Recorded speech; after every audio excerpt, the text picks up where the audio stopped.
ನಮಸ್ತೆ. ಟಿವಿ 20 ಕನ್ನಡ ವಾಹಿನಿಗೆ ಸ್ವಾಗತ. ಅಖಿಲ ಭಾರತ ವೀರಶೈವ ಮಹಾಸಭಾದ ಮಾಜಿ ಅಧ್ಯಕ್ಷ, ಮಾಜಿ ಸಚಿವ ಭೀಮಣ್ಣ ಖಂಡ್ರೆ ನಿಧನಕ್ಕೆ ಅಖಿಲ ಭಾರತ ವೀರಶೈವ ಶಿವಾಚಾರ್ಯ ಸಂಸ್ಥೆಯ ರಾಷ್ಟ್ರೀಯ ಉಪಾಧ್ಯಕ್ಷ, ಬೆಳಗಾವಿ ಹುಕ್ಕೇರಿ ಹಿರೇಮಠ ಶ್ರೀ ಚಂದ್ರಶೇಖರ ಶಿವಾಚಾರ್ಯ ಸ್ವಾಮೀಜಿ ಸಂತಾಪ ಸೂಚಿಸಿದ್ದಾರೆ. ಒಂದೇ ತಿಂಗಳಲ್ಲಿ ವೀರಶೈವ ಮಹಾಸಭಾದ 2 ವಜ್ರಗಳನ್ನ ಕಳೆದುಕೊಂಡು ಸಮಾಜ ದೊಡ್ಡ ಶೋಕದಲ್ಲಿ ಮುಳುಗಿದೆ. ಭೀಮಣ್ಣ ಖಂಡ್ರೆ ಅವರು ವೀರಶೈವ ಮಹಾಸಭಾದ ಅಧ್ಯಕ್ಷರಾಗಿದ್ದ ವೇಳೆ ಗುರು ವೀರಕ್ತರನ್ನ ಒಂದು ಮಾಡಿದ ಶ್ರೇಯ ಅವರಿಗೆ ಸಲ್ಲತ್ತೆ. ಸಮಾಜದ ಸುಧಾರಣೆಯಲ್ಲಿ ಮುಂಚೂಣಿಯಲ್ಲಿ ಇರುತ್ತಾ ಇದ್ದ ಅವರ ಅಗಲಿಕೆಯಿಂದ ಅವರ ಅಭಿಮಾನಿಗಳು ಹಾಗೂ ಕುಟುಂಬದವರಿಗೆ ದುಃಖ ಭರಿಸುವ ಶಕ್ತಿ ದೇವರು ದಯಪಾಲಿಸಲಿ ಎಂದು ಪ್ರಾರ್ಥಿಸಿದ್ದಾರೆ. ಅಖಿಲ ಭಾರತ ವೀರಶೈವ ಲಿಂಗಾಯತ ಮಹಾಸಭೆಯ ನಿಕಟಪೂರ್ವ ಅಧ್ಯಕ್ಷರು, ಮಾಜಿ ಸಚಿವರೂ ಆಗಿರತಕ್ಕಂಥ ಭೀಮಣ್ಣ ಖಂಡ್ರೆ ಅವರು ಲಿಂಗೈಕ್ಯರಾಗಿರುವ ವಿಚಾರ ಎಲ್ಲರಿಗೂ ನೋವನ್ನು ತಂದಿದೆ. ಭೀಮಣ್ಣ ಖಂಡ್ರೆ ಅವರು ವೀರಶೈವ ಲಿಂಗಾಯತ ಸಮಾಜಕ್ಕೆ ಭೀಮ ಬಲವನ್ನು ತುಂಬಿರ್ತಕ್ಕಂಥವ್ರು. ಎಲ್ಲರನ್ನೂ ಒಗ್ಗೂಡಿಸಲಿಕ್ಕೆ ಬಹಳಷ್ಟು ಶ್ರಮ ವಹಿಸಿರ್ತಕ್ಕಂಥ ಅಪರೂಪದ ಚೇತನ ಭೀಮಣ್ಣ ಖಂಡ್ರೆ ಅವರು.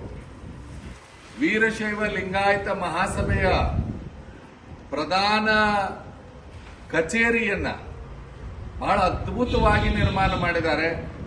ಹಾಗೆ ಎಲ್ಲರನ್ನೂ ಒಗ್ಗೂಡಿಸಿದ್ದಾರೆ. ಇವತ್ತು ಅವರು ನಮ್ಮೊಂದಿಗಿಲ್ಲ. ಶತಾಯುಷಗಳಾಗಿರ್ತಕ್ಕಂಥ ಭೀಮಣ್ಣ ಖಂಡ್ರೆ ಅವರು ವೀರಶೈವ ಲಿಂಗಾಯತ ಸಮಾಜಕ್ಕೆ ಬಹಳ ದೊಡ್ಡ ಆಸ್ತಿ.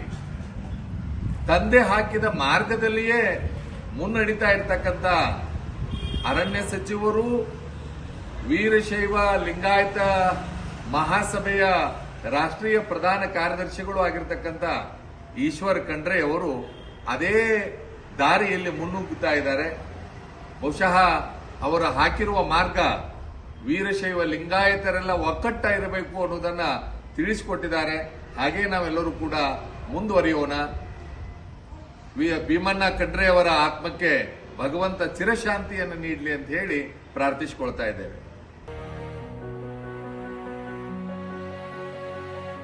ಕನ್ನಡಿಗರ ಮೆಚ್ಚಿನ ನಿಮ್ಮ ಟಿವಿ 20 ಕನ್ನಡ ವಾಹಿನಿ ಇದೀಗ ಟಿವಿಯಲ್ಲಿ ಲಭ್ಯ. ಕರ್ನಾಟಕ ಮತ್ತು ದೇಶ ವಿದೇಶದ 360 ಡಿಗ್ರಿ ಸುದ್ದಿ ವಿವರವನ್ನ ಪಡೆಯುವುದಕ್ಕೆ ಟಿವಿ 20 ವಾಹಿನಿಯನ್ನು ಲೈಕ್ ಮಾಡಿ, ವಿಡಿಯೋಗಳನ್ನು ಶೇರ್ ಮಾಡಿ, ಕಮೆಂಟ್ ಮಾಡಿ, ಸಬ್ಸ್ಕ್ರೈಬ್ ಮಾಡಿ. HCN ಕೇಬಲ್ 842 ನಂಬರ್ನಲ್ಲಿ ಹುಕ್ಕೇರಿ ತಾಲೂಕು ಹಾಗೂ ಸಂಕೇಶ್ವರದ ಸುತ್ತಮುತ್ತಲಿನ ಹಳ್ಳಿಗಳಲ್ಲಿ ಲಭ್ಯ. PCN ಕೇಬಲ್ 129 ನಂಬರ್ನಲ್ಲಿ ಹಾರುಗೆರೆ ಸುತ್ತಮುತ್ತಲಿನ ಹಳ್ಳಿಗಳಲ್ಲಿ ಲಭ್ಯ. ರಾಯಬಾಗ್ ಡಿಜಿಟಲ್ ಚಾನೆಲ್ ಕೇಬಲ್ 80ನೇ ನಂಬರ್ನಲ್ಲಿ ರಾಯಬಾಗ ತಾಲೂಕಿನ ಸುತ್ತಮುತ್ತಲಿನ ಹಳ್ಳಿಗಳಲ್ಲಿ ಲಭ್ಯ. UDCN ಕೇಬಲ್ ನೆಟ್ವರ್ಕ್ ಉಗಾರ ಸುತ್ತಮುತ್ತಲಿನ ಹಳ್ಳಿಗಳಲ್ಲಿ ನಿಮ್ಮ ಟಿವಿ 20 ಕನ್ನಡ ವಾಹಿನಿಯೂ ಲಭ್ಯ.